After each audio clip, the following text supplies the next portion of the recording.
അടുത്ത ചേഞ്ചസ് എന്ന് പറയുന്നത് ഇൻകം ടാക്സ് റിട്ടേൺ ഫയൽ ചെയ്യുന്ന ഡ്യൂ ഡേറ്റുകളെ പറ്റിയാണ്.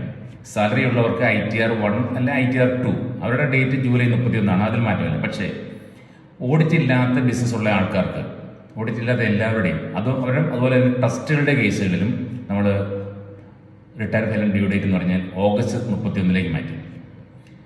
പിന്നെ വരുന്ന ഇതുവരെ നമുക്ക് റിവൈസ് റിട്ടേൺ ഫയൽ ചെയ്യാനുള്ള ടൈം എന്ന് പറയുന്നത് ഡിസംബർ 31 അത് അല്പം മാറ്റി മാർച്ച് വരെ നീട്ടിയിട്ടുണ്ട്. അത് അസസ്മെൻറ്റ് ഇയറിലെ ഡിസംബർ എന്നുള്ളത് നമ്മൾ മാർച്ച് വരെ നീട്ടി. ലേറ്റ് ഫീ ഇവിടെ അടയ്ക്കണമെന്ന് മാത്രമേ ഉള്ളൂ. അതായത് 5 ലക്ഷം താഴെ ഇൻകമെങ്കിൽ 1000 രൂപയും 5 ലക്ഷത്തിന് മേലിലാണ് ടോട്ടൽ ഇൻകം എങ്കിലും 5000 രൂപയും കൂടെ അടച്ചിട്ട് ഫയൽ ചെയ്യാവുന്ന റിവൈസ് റിട്ടേൺ മാർച്ച് 31 വരെ ചെയ്യും. അതുപോലെ തന്നെ അപ്ഡേറ്റഡ് റിട്ടേണിൻ്റെ കേസുണ്ട്. നമ്മൾ ഇൻകം ടാക്സിൽ നിന്ന് റീഅസസ്മെൻറ്റ് വേണ്ടി നോട്ടീസ് കിട്ടിയെങ്കിൽ പോലും നമുക്ക് ITR-U1 അപ്ഡേറ്റ് റിട്ടേൺ ഫയൽ ചെയ്യാം. ആകെയുള്ള പ്രശ്നം എന്ന് വെച്ചാൽ നമ്മൾ 10% അഡീഷണൽ ടാക്സ് കൂടെ അടയ്ക്കേണ്ടി വരും. നിലവിലുള്ളതിനേക്കാൾ പുറമെ 10% അടയ്ക്കണം. എങ്കിൽ ആ പുതിയ